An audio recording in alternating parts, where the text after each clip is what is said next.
जिंदाबाद जिंदाबाद जिंदाबाद नीतीश कुमार जिंदाबाद जिंदाबाद जिंदाबाद आरसीपी सिंह जिंदाबाद जिंदाबाद जिंदाबाद। कहीं नीतीश कुमार ने साल 2014 वाली गलती तो नहीं दोहरा दी। कहीं नीतीश कुमार ने आरसीपी सिंह को जेडीयू का राष्ट्रीय अध्यक्ष बनाकर 2014 से भी तो बड़ी गलती नहीं कर दी। कहीं जेडीयू और बीजेपी के बीच की खींचतान का खामियाजा तो नहीं भुगत रहे नीतीश कुमार। ये सवाल उठने लाजमी है। इसलिए लाजमी है क्योंकि अरुणाचल प्रदेश में बीजेपी ने जेडीयू और सीएम नीतीश के साथ जो किया है उसके बाद से ही नीतीश कुमार बैकफुट पर दिखने लगे हैं। इतने बैकफुट पर कि उन्होंने पार्टी के राष्ट्रीय अध्यक्ष तक का पद छोड़ दिया है और अपनी कुर्सी अपने सबसे विश्वस्त आरसीपी सिंह को सौंप दी है।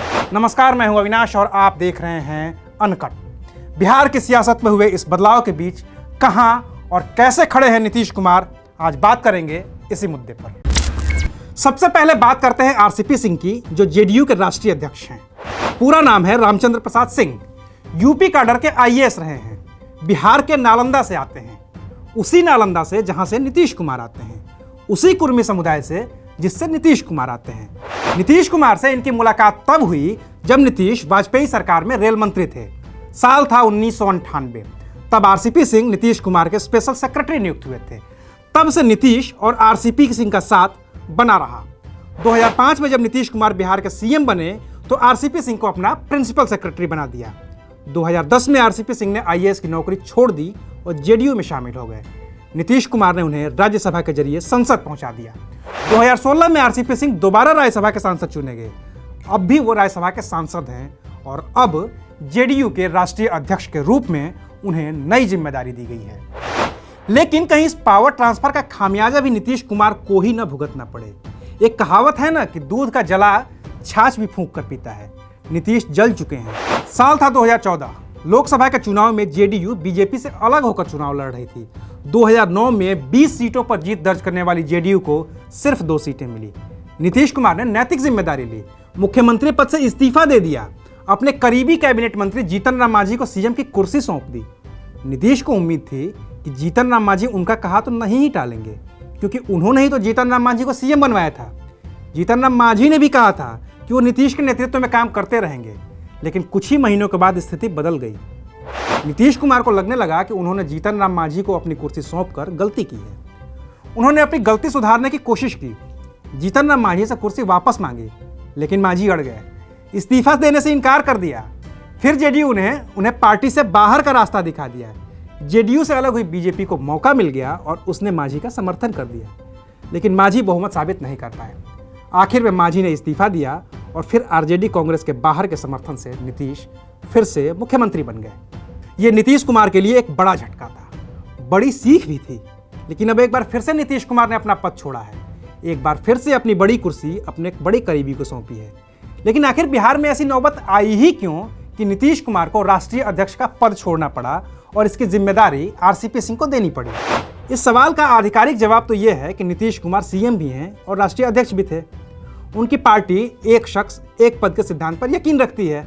इसलिए नीतीश कुमार सीएम पद पर बने रहेंगे और राष्ट्रीय अध्यक्ष की जिम्मेदारी आरसीपी सिंह निभाएंगे। लेकिन अब जरा दूसरा पहलू भी देखिए। जब तक शरद यादव पार्टी में मजबूत स्थिति में रहे, पार्टी के राष्ट्रीय अध्यक्ष बने रहे।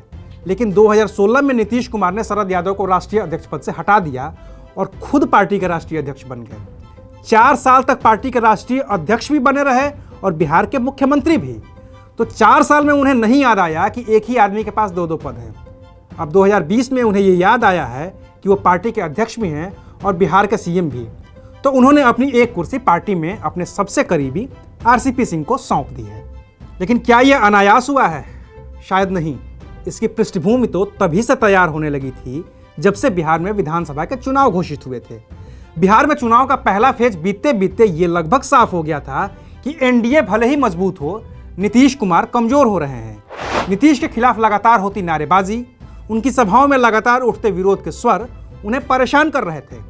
तभी तो दूसरे और तीसरे चरण के चुनाव प्रचार के दौरान जब भी नीतीश कुमार पीएम मोदी के साथ मंच पर खड़े होते, पीएम मोदी उन्हें पीछे कर देते और मंच की कमान खुद संभालते। रही सही कसर नतीजों ने पूरी कर दी। बिहार के सीएम की पार्टी बिहार विधानसभा चुनाव में तीसरे नंबर पर चली गई। खाते में सिर्फ 43 सीटें ही आईं, लेकिन गठबंधन था तो बीजेपी ने उन्हें ही फिर से सीएम बनाया।